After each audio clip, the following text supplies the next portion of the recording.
Okay, John Ward's here, Montgomery County Tea Party, and we're here to vet Larry Rogers for the Groundwater District 7 position, which is representing Township. With me is Dale Fessenden, Bob Bagley, Dennis Tibbs, and Pat Tibbs. And Larry, what we'll do is we discussed, you can start off with your up to 5-minute opening, and then we'll go through the Q&A around the table, where you have 2 minutes to answer, and Pat will be your timer. So can you get started? Okay. Well, thank you for having me here tonight. And the vetting process seems like I've been on the other side of the fence a couple of times. So this will be the first time I've been on this side of the fence.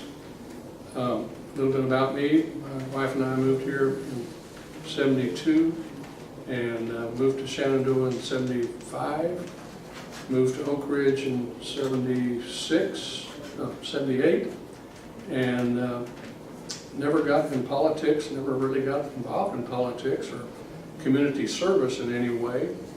And so we bought a home in Oak Ridge, and when we went to close, there was an item on the closing that we did not have on our closing statement.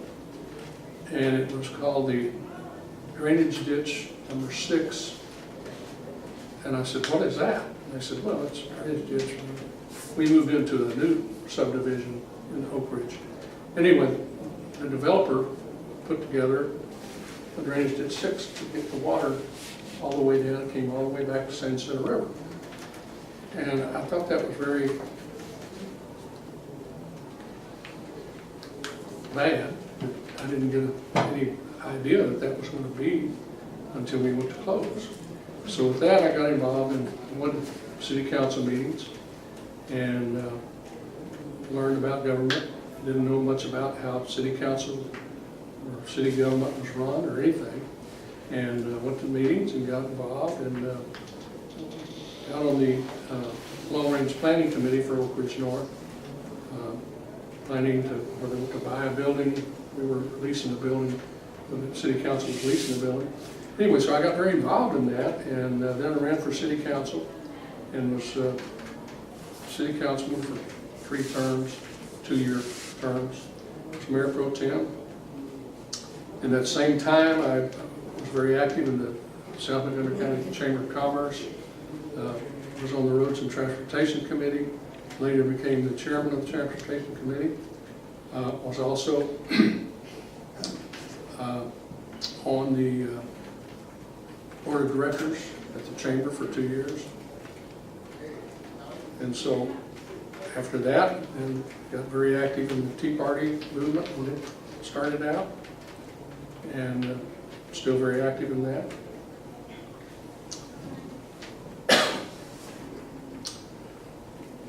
Got to really inspecting my water bill over the last 2 years and noticed that it was just about double. Started calling the mud to find out what the deal was. And about that same time, well, about 5 years ago, had gotten involved a little bit in finding out about San Jacinto River Authority, what they do, and so forth and so on, that they felt that there was a need to build a plant to service Woodlands and other places. And come find out, they built a $550 million water treatment plant.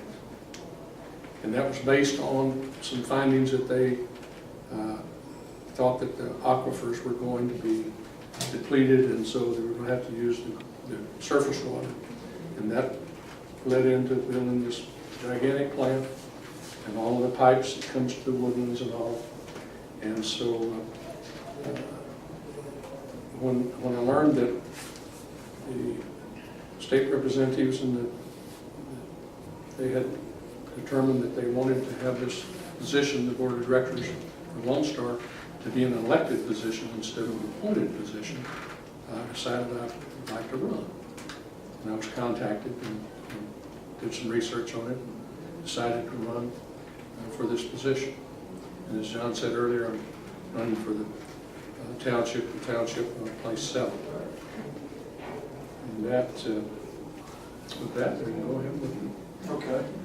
Well, so you had told me before that you also, in your family, have some oil and gas production, so you're Yes. familiar with water. Fairly familiar with Yep. water and gas production. Okay. So in the questionnaire under the general questions, you kind of listed a lot of what you've been involved in, and then, one of the questions was, in your opinion, does Montgomery County have a water resource or a regulatory problem, and why? And you said a regulatory problem. And that the groundwater district mandated the users reduce their usage by 30%, requiring them to purchase water from SJRA. Why is that a bad thing? And Well, what's kind of behind that?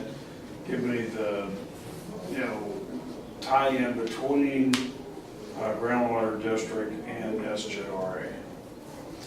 Well,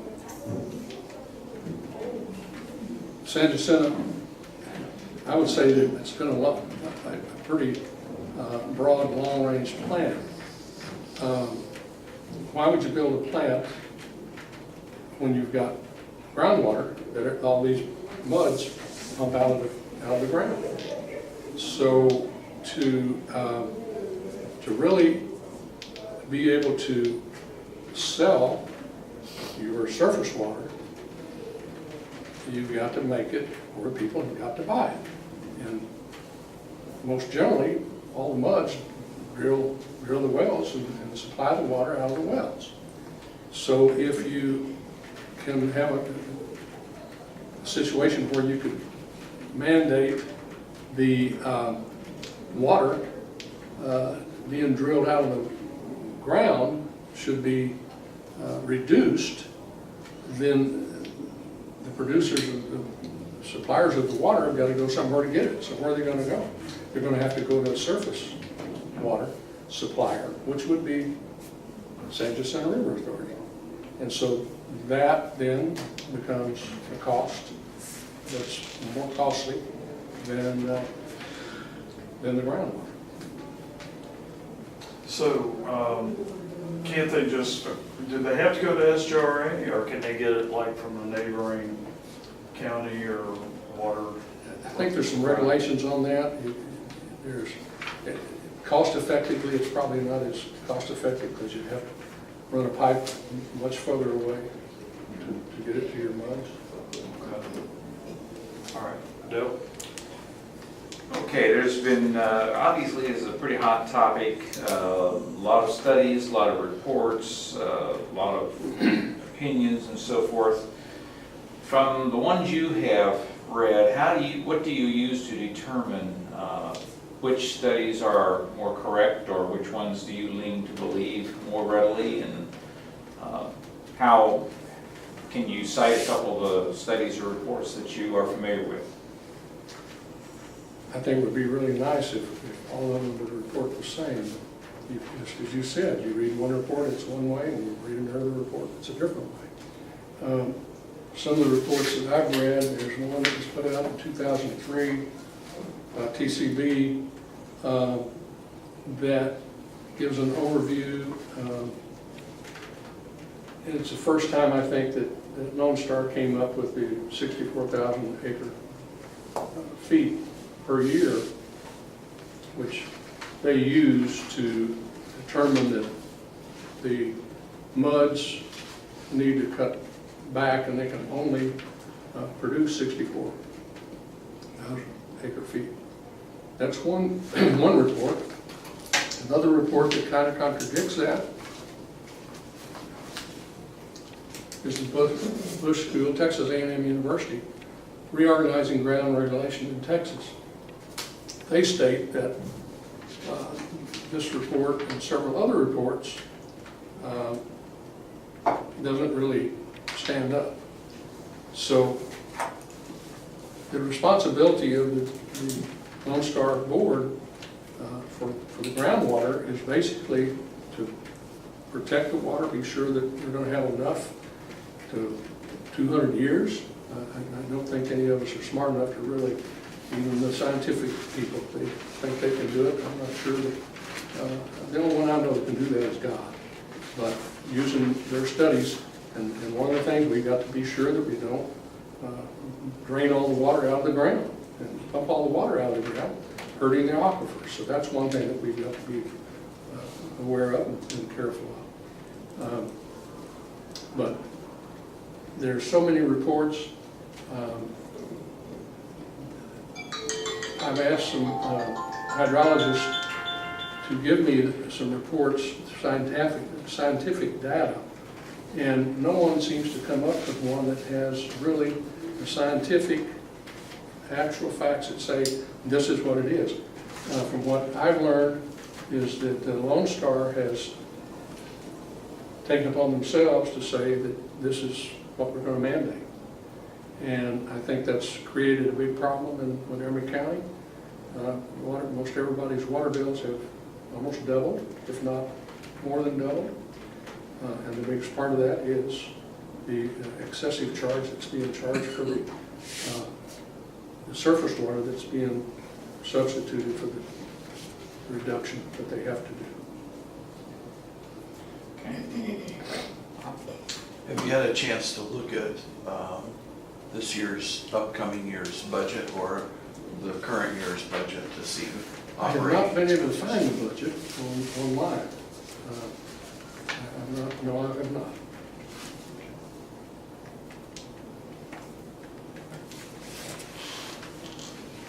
You know, one of the reasons that Lone Star and San Jacinto justified doing all this is because they claim that if we pump out enough water, we're going to create a subsidence issue. Have you seen any numbers on how much subsidence we have here or Harris County, if there is any subsidence?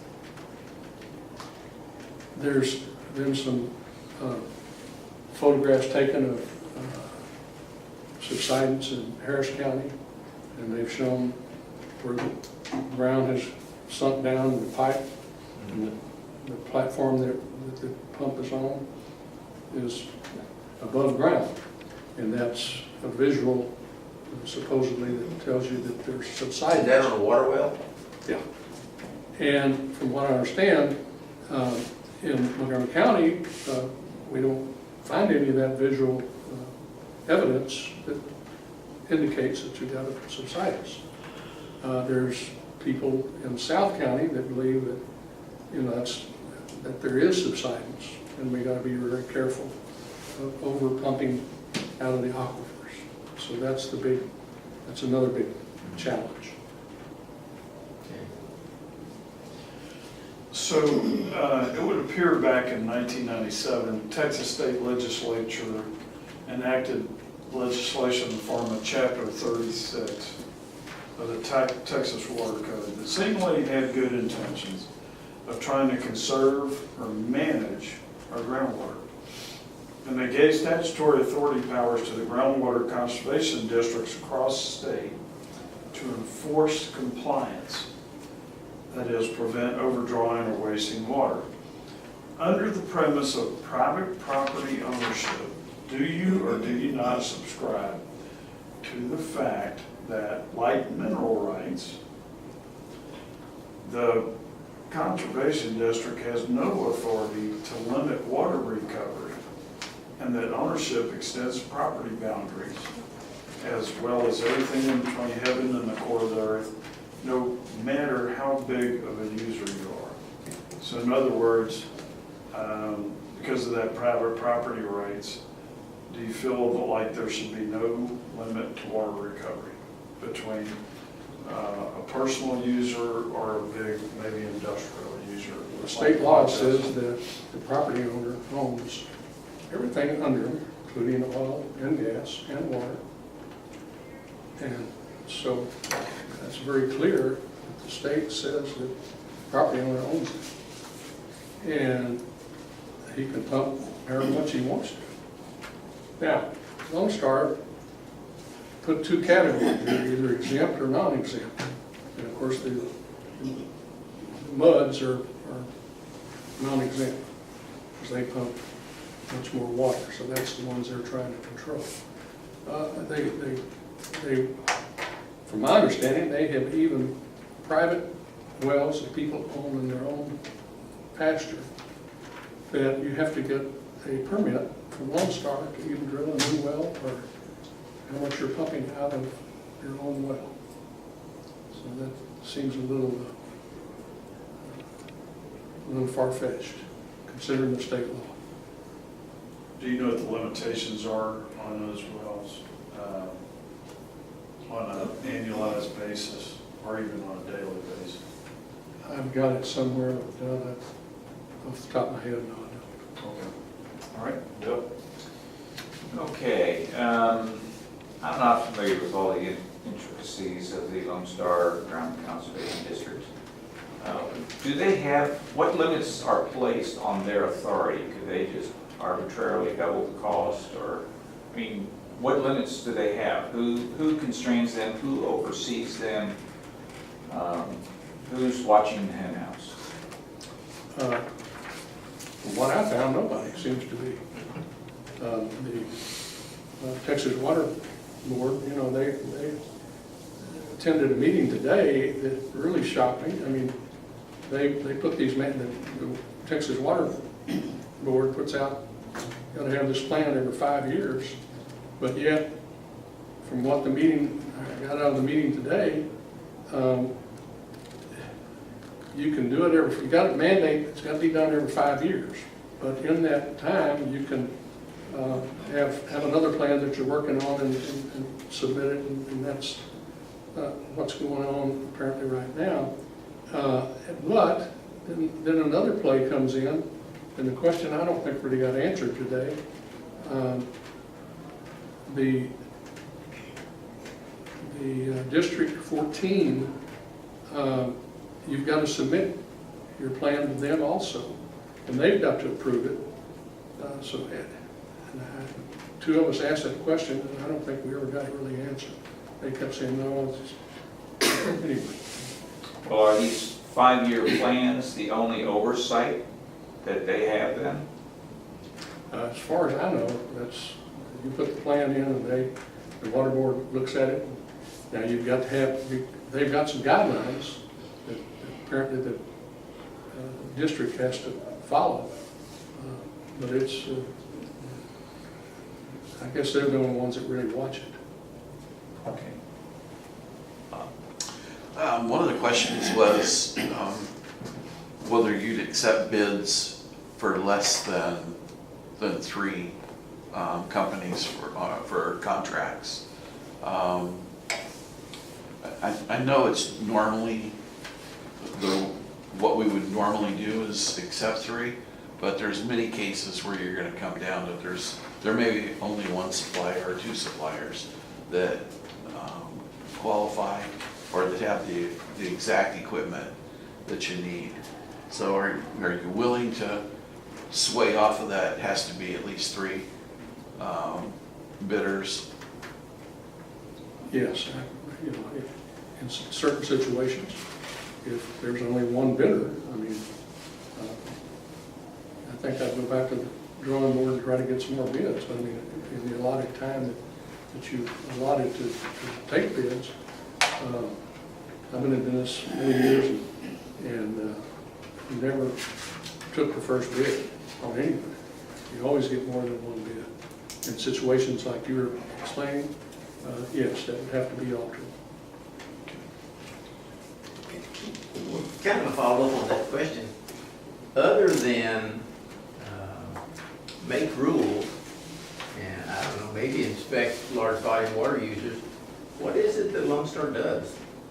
They got a big building, probably got a lot of people, and they don't have any water treatment, right? They don't treat any sewage. Do they have inspectors? I'm not sure about that. I would think they do.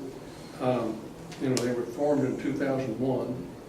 There's 99 water district board conservation districts in the state. And I think I heard that Some of them are elected and some of them aren't. I think the majority of them were appointed, still are appointed.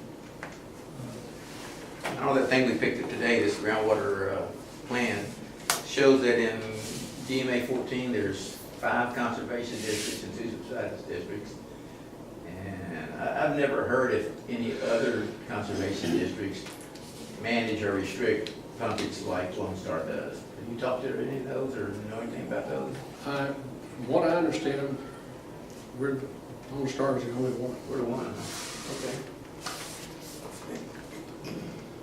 On one of the questions under the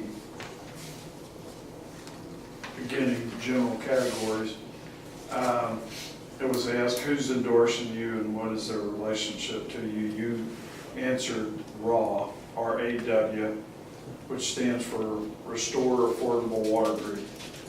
Do you know why they are supporting you? Who is that and what's their interest in supporting you? Well, I think they were formed to try to get some new board members, now that they're elected, to serve on the board and have a little bit broader perspective on the way it's run and the pumping and the restrictions that have been put on people. And I think that that's what they wanted to do, and they did that. They had a vetting also for the candidates, and I was vetted by them and was chosen. They were behind me. All right. Okay. Yep. Okay. In deciding to run for this position, you obviously have some goals, some objectives, some things that you think need to be changed. Can you share with us what those objectives are? What all is your motivation? Obviously, everybody seems to want to reduce the water rates. Are there objectives that you have other than that? Well, I think that, as I said earlier, what the Lone Star, any groundwater conservation district, what they're to do is to be sure that they're not going to run out of water from pumping. That's the first thing. And so that's the big deal right there. The plan is to look, be sure that we're not over pumping. I mean, that's a very big issue. You want to be sure you're not over pumping. But in the same breath, you shouldn't have a mandate that has not been scientifically proven yet, after all these years, that the aquifers are really going to be subsiding and you're going to have to worry about having water. So I think that's the big thing, basically being sure you're not over pumping and certainly trying to get rid of the mandate that makes you cut your pumping down. So if scientific evidence were persuasive that we're not over pumping, what do you see as next steps? Well, if there was some scientific data that really says that we're not over pumping and that we're not going to have subsidence, yeah, you're going to have some subsidence, but not, you can look at 20 years and it goes 2 feet. So subsidence is a factor. And I got sidetracked there. Your question was again? What are the next steps? Next step. If that were the conclusion? Yeah, if the conclusion was that there's no scientific data that says that, then we need to do away with the 30% reduction. Go back to the way things were. Exactly. Okay. Bob? During the meeting today, I noticed that there wasn't any representation from mud boards there other than the individuals that are currently sitting on Lone Star's board that represent either the muds in East County, east of 45 or west of 45, and some of the others. I'm just wondering, I've never seen any of them at a mud meeting. Are you open to going to the muds that are within your commissioner precinct and talking to them, not every month, but you're not going to get all of them every month, but during your term, like the first year, at least trying to get to every one of the muds to make their meeting and to find out their issues as well as update them on what's taking place? I think that's a very good idea. I think that definitely if you're supplying, you know, if Lone Star is over the production of the wells, so they think, then yes, we definitely need to have some interaction with the muds. We need to know their problems. We need to have communication, definitely.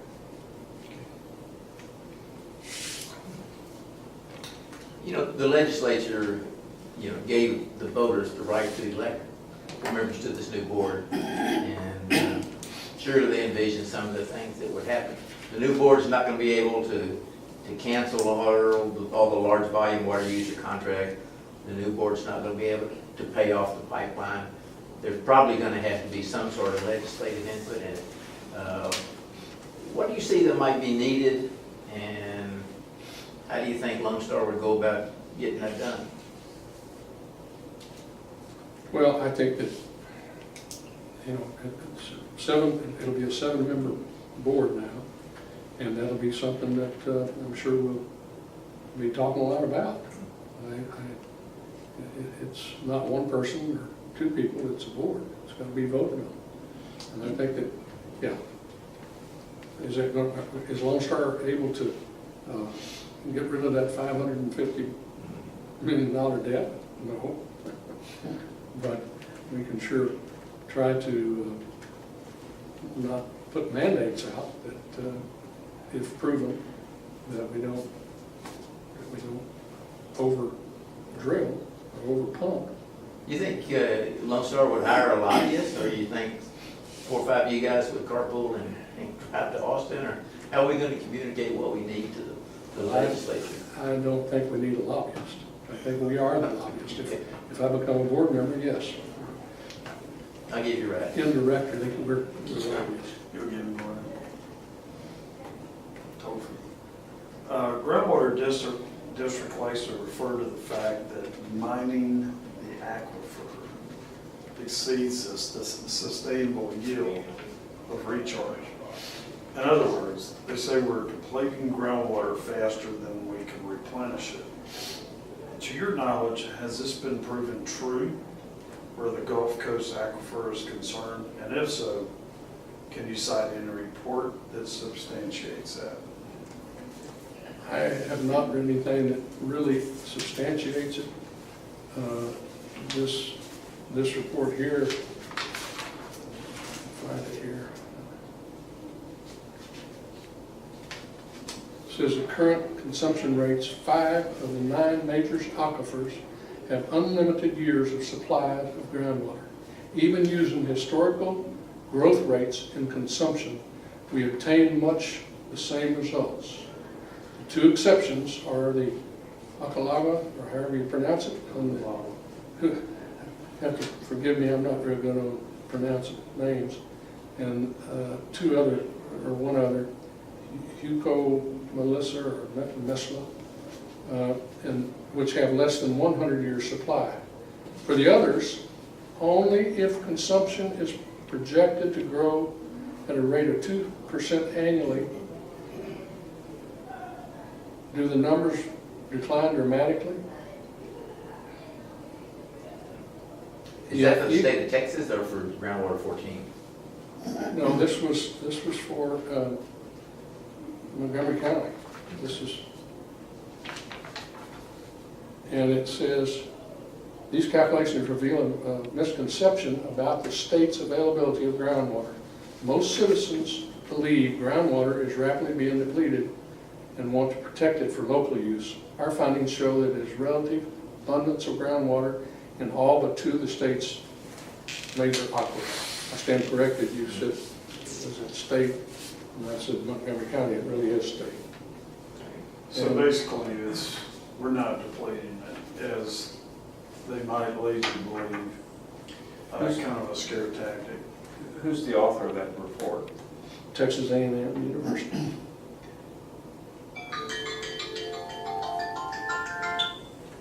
Let's see how much time we got left. 8:52, 55, about a little over 10 minutes of Q&A. You were mentioning earlier, well, there's been several discussions about muds and the impact on various muds of these restrictions and pumping. Do you have any feel for, is it 10%, 90%? What, do you have any feel for how many of the muds were impacted by that restriction? In Montgomery County, I think all of them.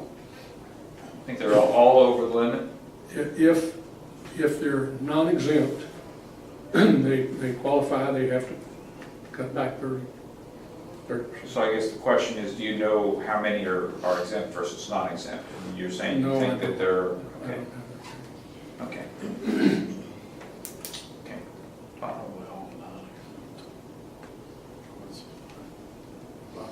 Well, to follow along with that whole scheme, and that's what I look at it as being, as a scheme, because it's more or less like doing carbon tax credits that Al Gore put out there, which was the total ripoff, and there's no science to any part of it. You misspelled scam, S-C-A-M. Well, scam and scheme, yes, but yes, yes, yeah. And that's my vision of looking at it, because it's not fair to any one entity, the way that it's put together. Now, there's some muds that again are exempt, but it makes you wonder why. Who did they know politically in order to get exempted? You know, it's just, why were they chosen to be exempt instead of the others and participating? Just a thought.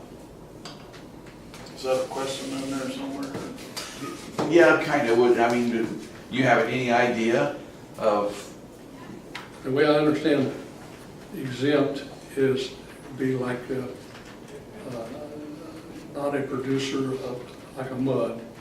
In other words, if you had a well on your own property and you don't pump a lot of water, I forget the figure, 64, what is it, 64? Well, that's a limit. but- Yeah, that's the limit. Right. So, yeah, I don't know that it's a good or more thing. I think it's set by the exempt, non-exempt figures. It's 25,000 gallons a day, 10 million a year. Is that Something like that. right? That's- The prohibition against importing water, is that a Lone Star rule or a GMA rule or state law, or who says we can't import water? I'm not sure. I don't think that they say you can import water. I think it has to be cost effective. Well, they talked about, somebody who lives a half mile off of the county line could go to Liberty and get water over without having to pay that $2 HAR fee. But I understood there was some prohibition against doing that. I'm not sure about that. Okay.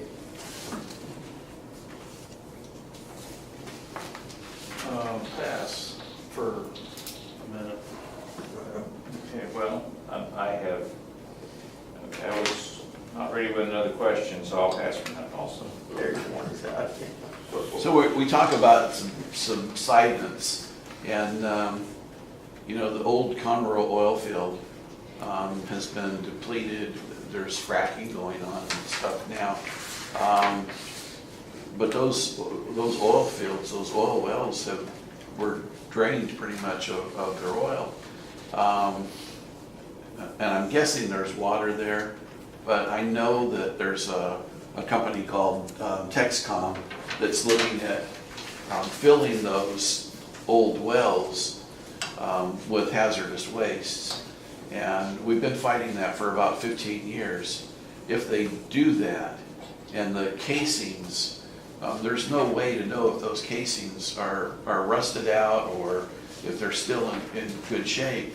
Those casings could leak, and that water could leak into our aquifers and pollute our water from here to Galveston. The board in the past has been supportive of trying to stop this from taking place. Are you willing to step forward and do the same?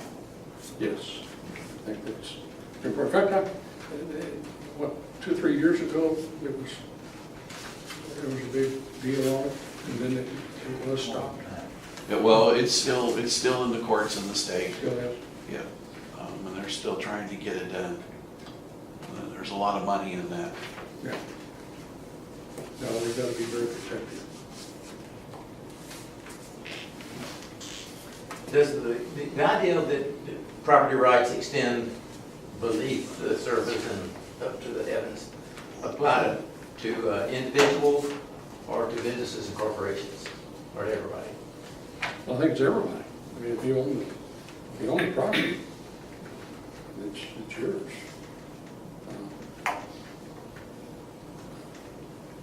I'm not a hydrologist or attorney.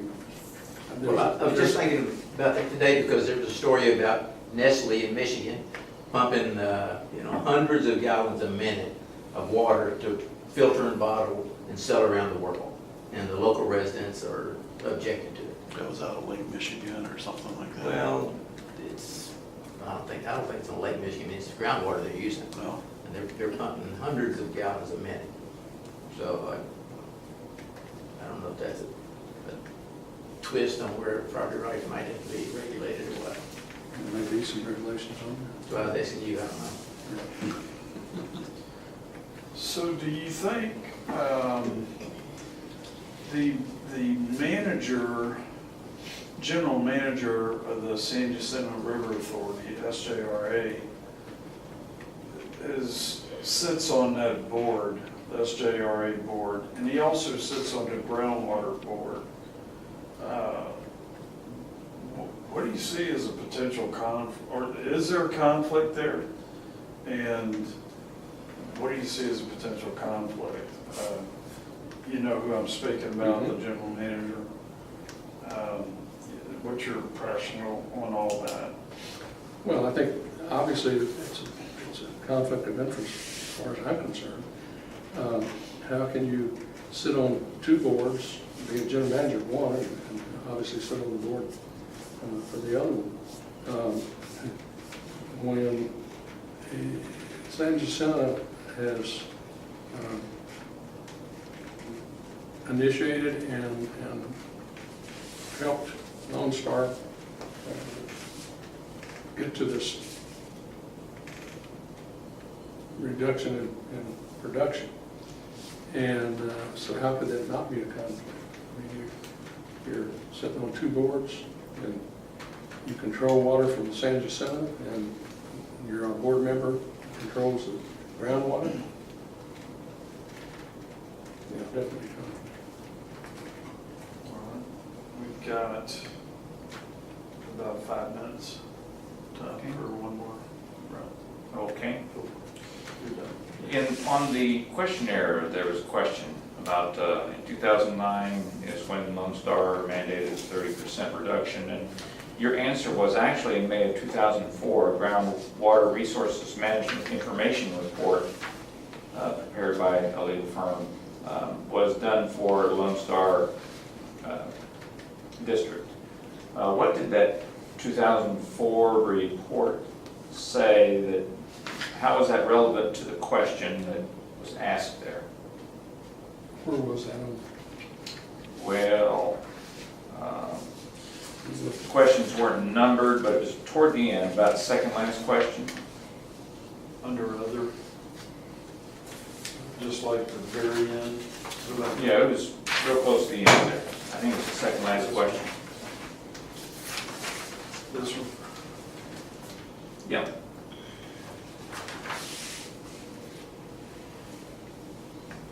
Second to last question. Anyway, I was just curious as to why you cited the May 2004 report. Well, that's the TCB report that they had done 2003, 2004, and it relates to, back that up, but it doesn't specifically say. It kind of states that Lone Star has made that decision. It didn't definitely say that there was a problem, so that's where that came from. So they just came up with a number out of Well, I mean, thin air, basically. I'm not a hydrologist, but they, like I say, I've read several hundred pages, and you can get one that says it's depleted and the other one says it's not depleted. So I think it's going to take some time to really dig into it and see who's telling the story right. All right, Bob? I'm done. We can, you got any more? Dale? I'm done. I got one softball.